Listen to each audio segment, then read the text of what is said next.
يسبح لله ما في السماوات وما في الأرض الملك القدوس العزيز الحكيم.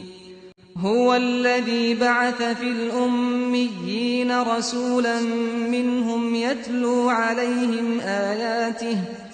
يتلو عليهم آياته ويزكيهم ويعلمهم الكتاب والحكمة وإن كانوا من قبل لفي ضلال مبين.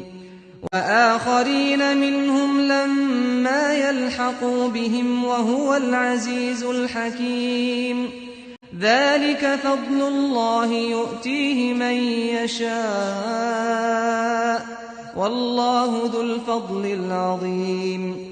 مثل الذين حملوا التوراة ثم لم يحملوها كمثل الحمار يحمل أسفارا بئس مثل القوم الذين كذبوا بآيات الله والله لا يهدي القوم الظالمين.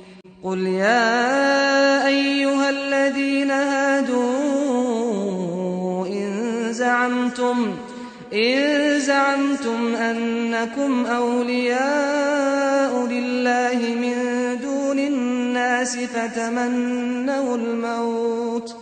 فتمنوا الموت إن كنتم صادقين ولا يتمنونه أبدا بما قدمت أيديهم والله عليم بالظالمين.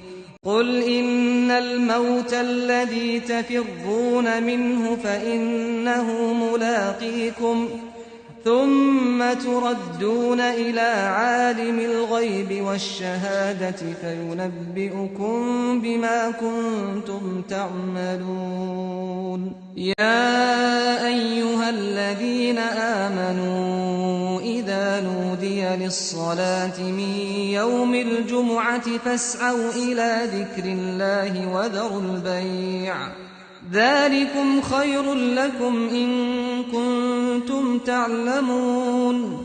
فإذا قضيت الصلاة فانتشروا في الأرض وابتغوا من فضل الله واذكروا الله كثيرا لعلكم تفلحون.